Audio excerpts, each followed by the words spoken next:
Living in harmony is possible if you know your emotions and how to handle them. Dr. Carmen Roman will share with you in an engaging way the current psychology by sharing herself or interviewing experts who will inspire you. Learn how to live a life of fullness and how to recover your emotional harmony with Dr. Roman. Welcome to Emotions in Harmony. Hello, amigos in harmony. Welcome to another episode. I am so happy that you are here and you are following us. Thank you. And thank you for the support. Thank you for the comments. And especially thank you for sharing these videos. We keep growing and growing.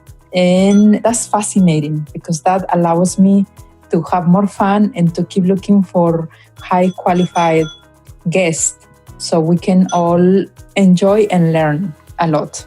So this time we are going to talk about what are the perinatal dysregulations or emotions or challenges that the family has. What I am learning, and I just learned today that, is that perinatal has to do with all the pregnancy up to 1 year, the first year of the newborn child. So stay with us because we are going to bring to the table topics that are not easy, especially when we are in the mood for celebrating a baby shower or celebrating the new life of the baby, etc. We want to talk about those difficult topics that are for the mother as well. And for that, I have Claudia. Claudia Cuevas is a LMFT, marriage and family therapist here in Mission Viejo, California. And she's fully bilingual. So you can trust to send your parents, your mother, your whoever that is only Spanish speaking, you can totally trust to send her to take care. So Claudia will take care of them. And I want to introduce her to you guys, and then we can see together her website. Hi, Claudia, how are you? Hi, thank you for having me. I'm very excited. Yeah, I'm very excited. Well, thank you, Claudia. We just have an amazing Spanish episode. And thank you.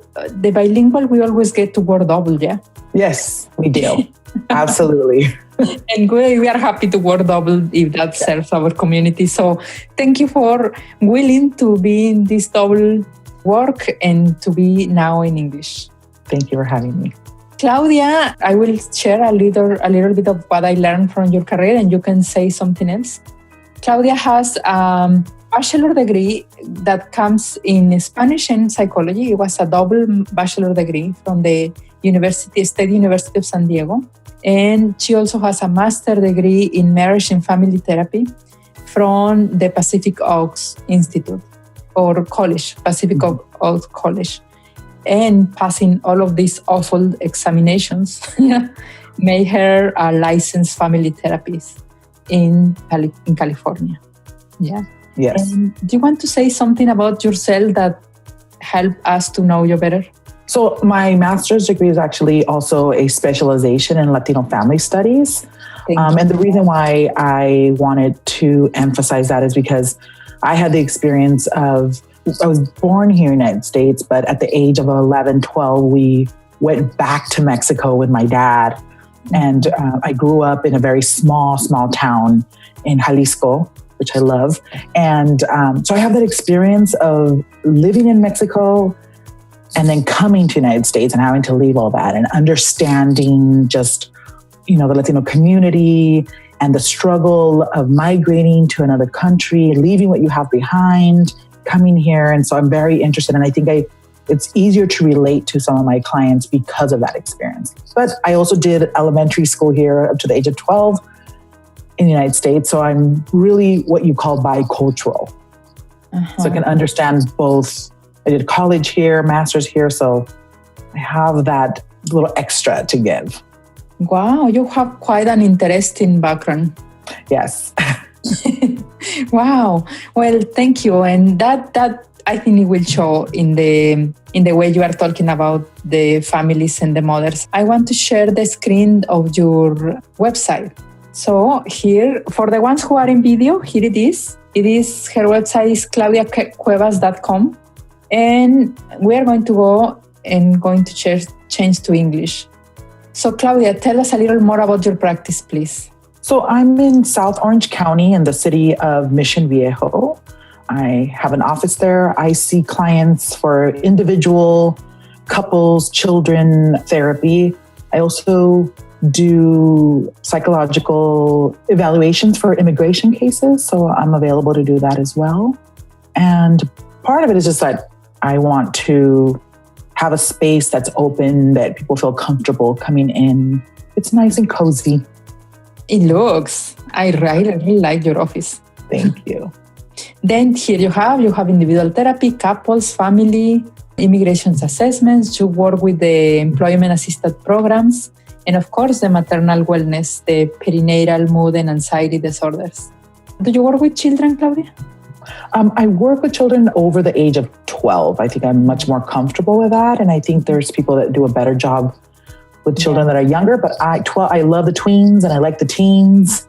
I do very well with them. So I have a lot of experience with them. Well, here it is claudiacuevas.com. So you can go and spend some time in her website.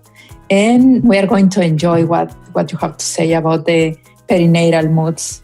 So tell us, what are the common responses about the common emotional dysregulations that we can expect?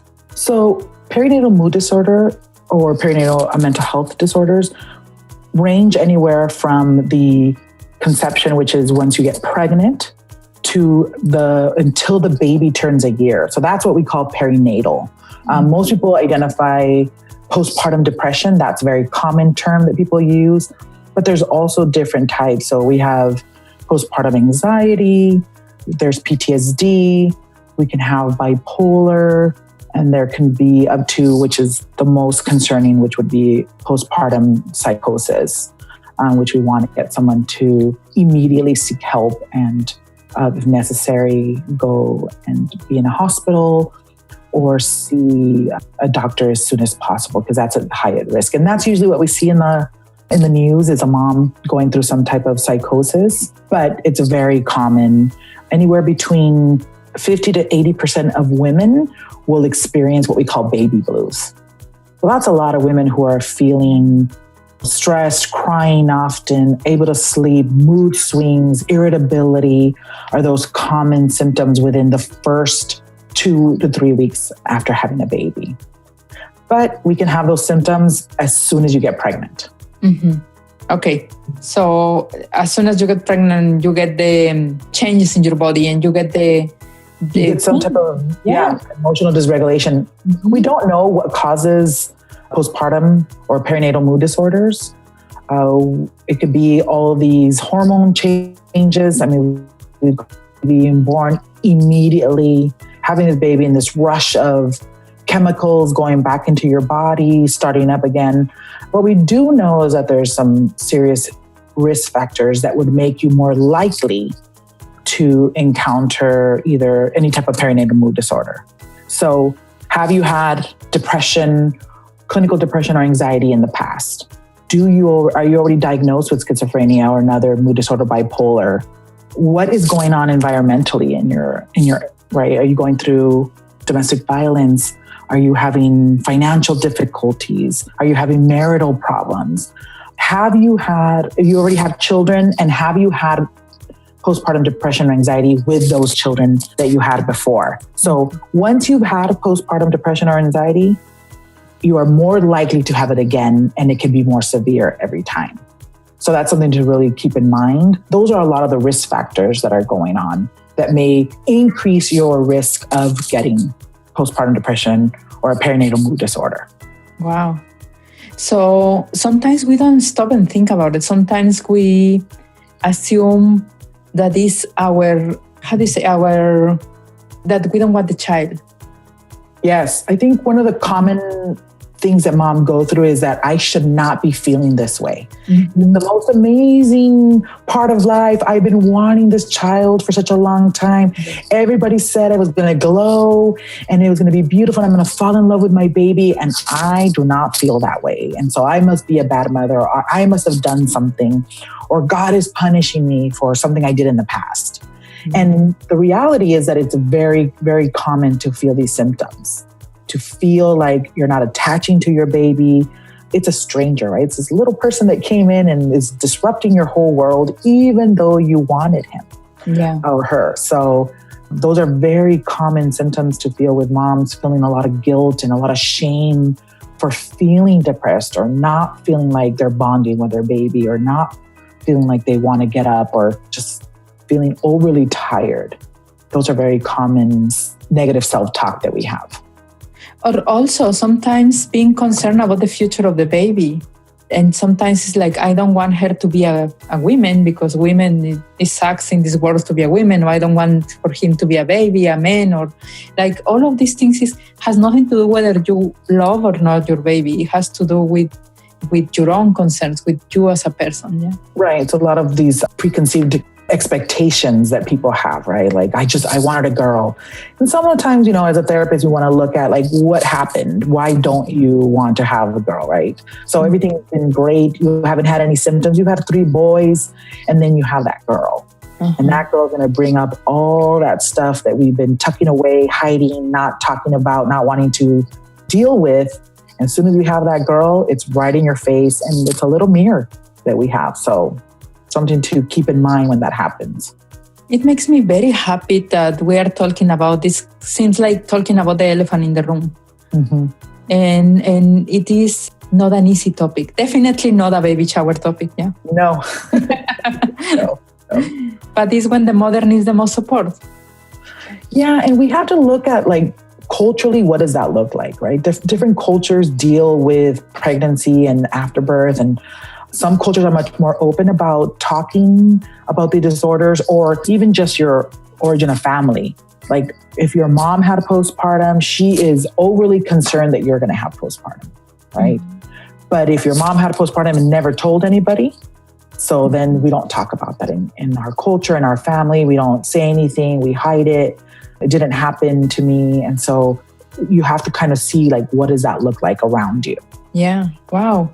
So is the emotional experience, how is it for the father or the partner or the family members? So we have found that 1 in 10 men or partners will actually go through postpartum depression as well. They're affected by postpartum depression. Mm-hmm. So it really is going to depend on the involvement of that person or that partner. So if they're also not sleeping and they're also, their life has also changed, they're not being able to go back to work, or the change in just this adjustment period in their life, they're also staying up with the baby, depends on how involved they are. They can also have symptoms of depression or anxiety, which then will become irritable, mood swings, not wanting to go to work, feeling lethargic. And that's even harder, right? Because how dare they feel these symptoms when the mom just had a baby and nobody understands.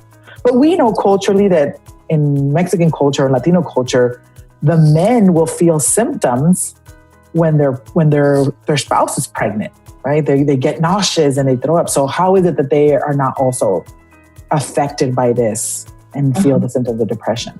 And I mean, if they have physical symptoms, of course they will have emotional symptoms. Yeah, absolutely. Absolutely. Mm-hmm. And it's this new person coming into this world, right? Yeah. And just shaking up your whole system of life and what you did. And as prepared or unprepared as you are, it's an adjustment period. It's a stranger who is requiring your attention 24 hours. One of my friends joke about it when we say they are just married and people ask, are you going to have a baby? And she say, oh no, I'm not ready to share the attention of my husband. Yeah, absolutely. And it's true. When a baby comes, you need to be ready to share the attention. Yeah, and it becomes this little focus, and I want more attention, and the baby wants more attention, and if you neglect yourself, you're definitely neglecting your partner, right? Of course. So you want to be very mindful of that and conscious of all the possibilities and making adjustments day by day with that. Mm-hmm. And what are the challenges that affect those emotional responses? I think not talking about them or not recognizing those symptoms. Other challenge would be that your partner or your support system has never gone through any type of clinical depression or anxiety. It is very hard to understand someone who hasn't had depression. because it seems like they're sad. And everybody's been sad, but not everybody has been depressed. And it's a big difference. So we'll try to tell them like, well, just get up, just shake it off. Don't think about it, are some of the things that we hear people give advice, right, to people who are going through postpartum depression or anxiety. And if we could, we would, right? But it's not that easy. And so, or I had it too, and I was over it in 2 weeks, which we know that's baby blues. And you do feel this like quick change of like, oh, I don't feel like crying anymore. When you're clinically depressed, it's very different. And what you were talking in the Spanish one, it was that also the lack of sleep by itself. Yes. Are bringing so much stuff. Yes. Well, you have a baby who requires your attention or feeding every 2.5 hours. Mm-hmm. You just had a baby, whether it's cesarean or vaginal. And so your body has gone through, you got run over. You have gone through so much. So it takes a woman's body a year to recuperate, just physically, right? Just a normal, no complications.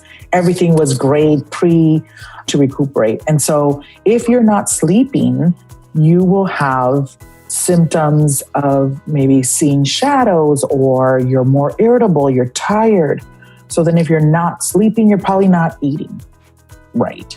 Mm-hmm. And so when we tend to feel low or we tend to feel depressed or sad, we want to eat junk food, high carbohydrates, which are usually not nutritious for us, which then how's your body recuperating if you're not having your green veggies or your anything that's good protein and good fats? And then how does that all affect you and your body to recuperate?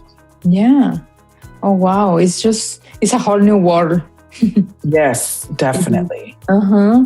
A lot of information. A lot of information. And what did you see, how the dynamic changed in the family?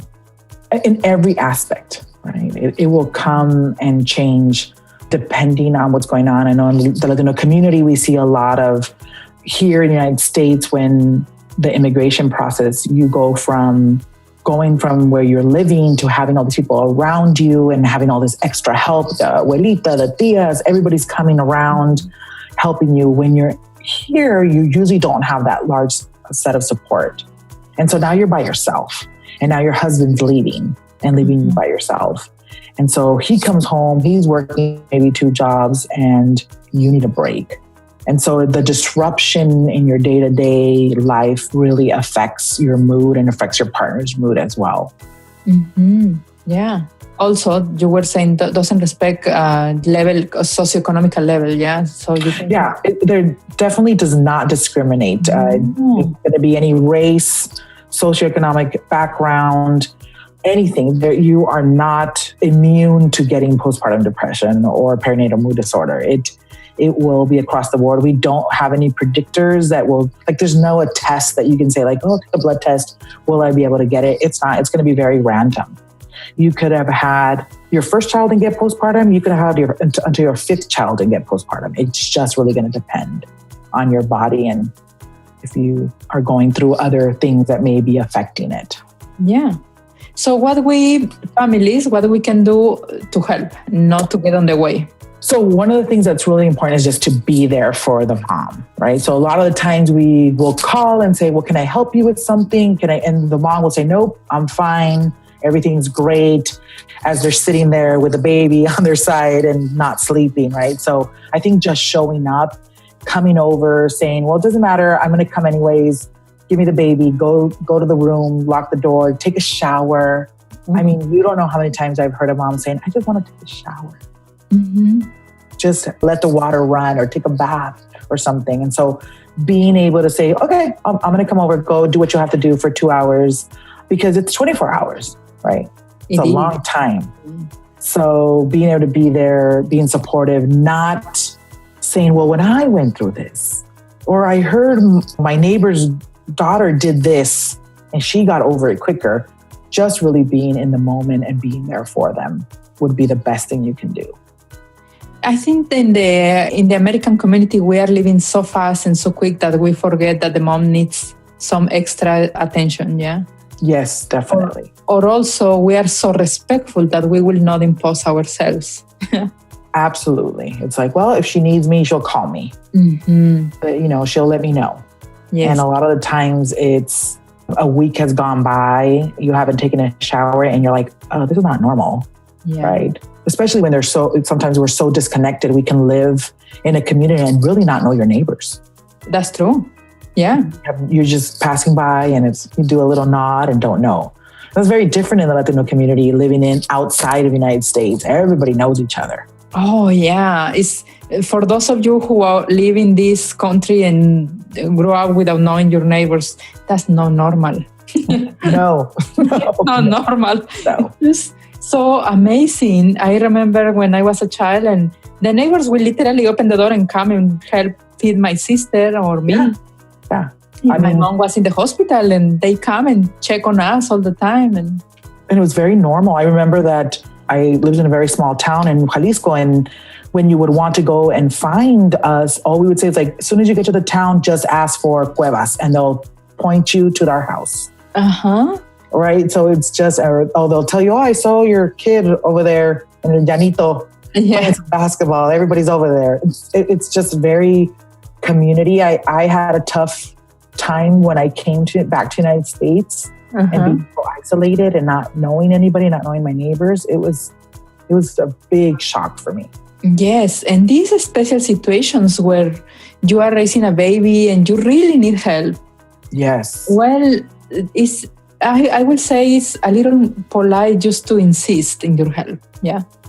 Yes, absolutely. It's you really just have to show up. You have to be present and show up and just offer the help and bring some food. Whatever it is that you can do is going to be greatly appreciated, right? Yes. And not feel bad if someone doesn't give you the thank you at the moment. Claudia, I want this show also to apply for those of colleagues that are doing the dissertation. Okay. Because dissertation is like being in pregnancy too. Yes, you can deliver a baby. Oh my God, it's delivering a baby. And the reason I thought about it is because I remember when I was writing my own dissertation, I did a week of camp. I call it the camping in my own studio, sitting for a week non-stop, like writing and writing and writing non-stop. So my friends brought me soup. 2 or 3 of my friends, they cook some soup and they just show up with the soup and leave. And it was like the most amazing experience. Yes. I actually went through depression when I was doing my thesis. So I 100% understand. I had friends who said, here, take my apartment, close the door. You're right? Because I didn't think I was going to be able to get through that. It is definitely, anytime there's any type of challenge, it's really important to just be there and be able to offer whatever you have available. Well, probably we need to sit and do an episode on postpartum, perinatal, something, writing dissertation. Oh yeah, yes. But that's the point. The point is, as you try to be respectful, that person may never call for help. Never. And they really need it. So please assume they need it. And sometimes they don't know they need it. That's true. Because they're in their head. Right? Because they're in their head saying, I'm not supposed to feel this way. I'm a bad mom. Yeah. This is not normal. Okay, tomorrow I'll feel better. And tomorrow I'll feel better. And the shame that comes with, been trying for 5 years to have a baby. What are people going to think that I'm now going like, did I do the right thing? Yeah. I'm not bonding. I'm not in love with my baby yet. Yeah. Wow. It's just a very special topic. It's like a very special gift for the parents who are in the pregnancy. And we were saying in the Spanish one, if you go to a baby shower or whatever, just slip the idea of this video or this audio. Just show to them, give it to them, because they may not think about it in the rush of getting ready for the baby. Yes. But it's very, very needed. It's a great gift. It will be quite a gift, yeah. And also it opens the doors for them to start researching about their own symptoms. Yes. Yeah. We are going to give some websites or something that I keep going. with the research. Yes. What is the successful strategies that families do to help the mother or the parents? Again, some of those would be making sure you're sleeping, making sure you're eating well, you're getting some type of physical activity, maybe 5 minutes. Even if it's walking from the bed to the couch and back to the bed, you're walking, opening the door. You don't know how many times I've gone into someone's house and opened the window, like the curtains, get some light in there, and then asking for help. Okay. Some of the strategies too would be, some of the strategies would also be to stay away from internet, sad songs, sad movies. Really surround yourself with as much positive energy and going and watching your favorite Friends show or whatever show makes you laugh, listening to music, doing meditation. So that's really important, to do some meditation to keep you centered and keep you in the moment.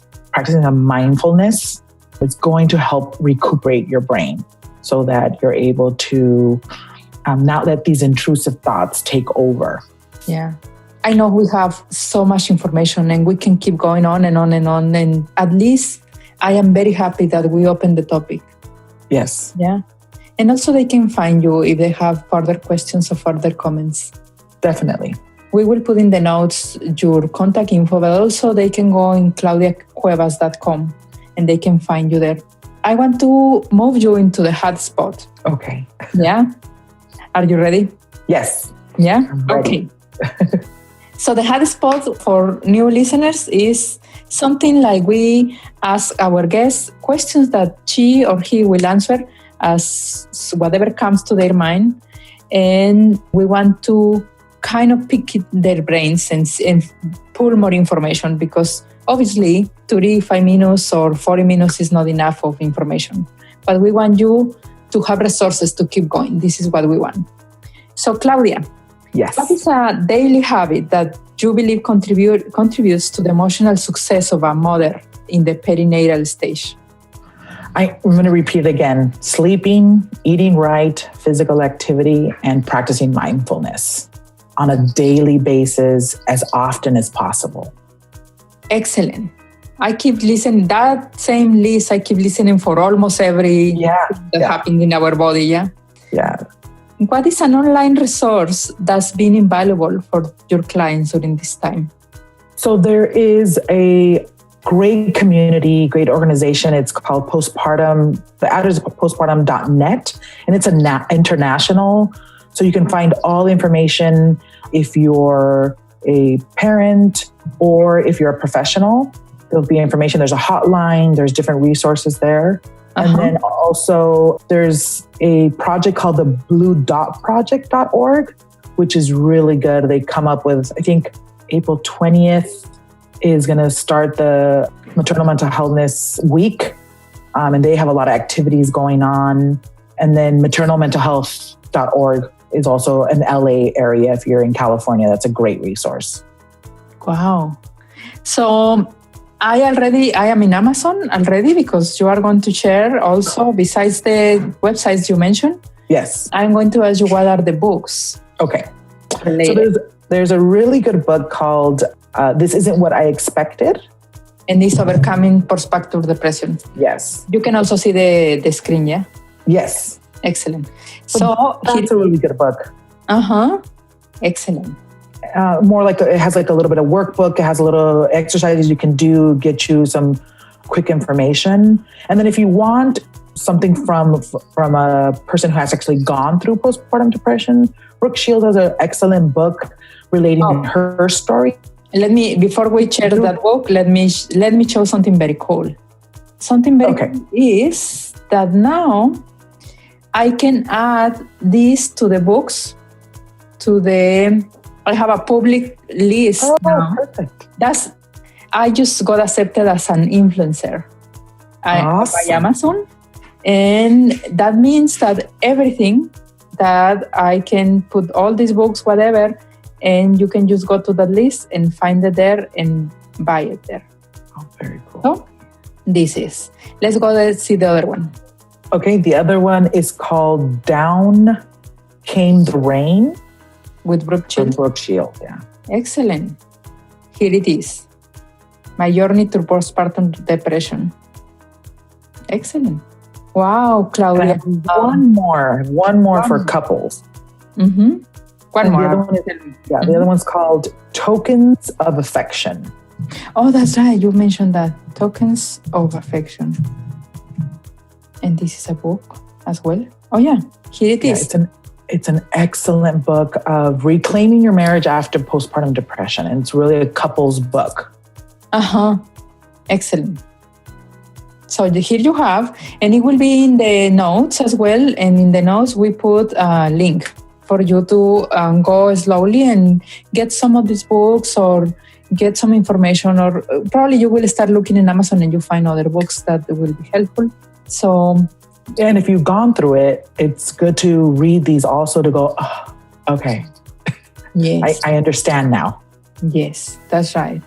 Wow. It has been really wonderful to have you as a guest, Claudia, in both languages. Thank you for your kindness. Thank you for your willingness to be that early. We are recording very early on Saturday.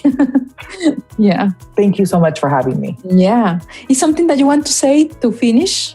Just that what you're going through is totally normal, and to reach out and ask for help.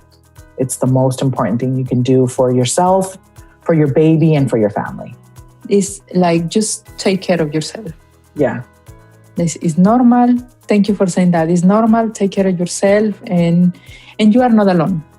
Yes. We have the Facebook, the Emotions in Harmony community. So guys, you can come and ask to be accepted into this group, and we just share the resources, or you can pose a question. There is always an opportunity to pose a question, and we are going to put Claudia into that group and other people there are other psychologists in the past from that group, and we can just start the conversation, tease out a conversation about it. Okay. So thank you very much, Claudia. And for you listeners, I have for you more surprises. I have for you, the next topic is going to be something about how women, we get those, what we will call it, microsexual aggressions that are very painful, that sometimes we need to smile and take it in, but that is painful anyway. That kind of lasts. Somebody look at you in that way that is uncomfortable, somebody touch you in a way that is uncomfortable. Like all of these things we are going to unpack in the next episode or two in English and in Spanish. Thank you, Claudia, for being here. Thank you so much. Bye to all. We have ended one more episode of Emotions in Harmony. See you the next one, when Dr. Carmen Roman will help us to have a more fulfilled life caring for ourselves and the ones we care for. Meanwhile, visit www.emotionsinharmony.com to see the show notes, subscribe, and enjoy more content.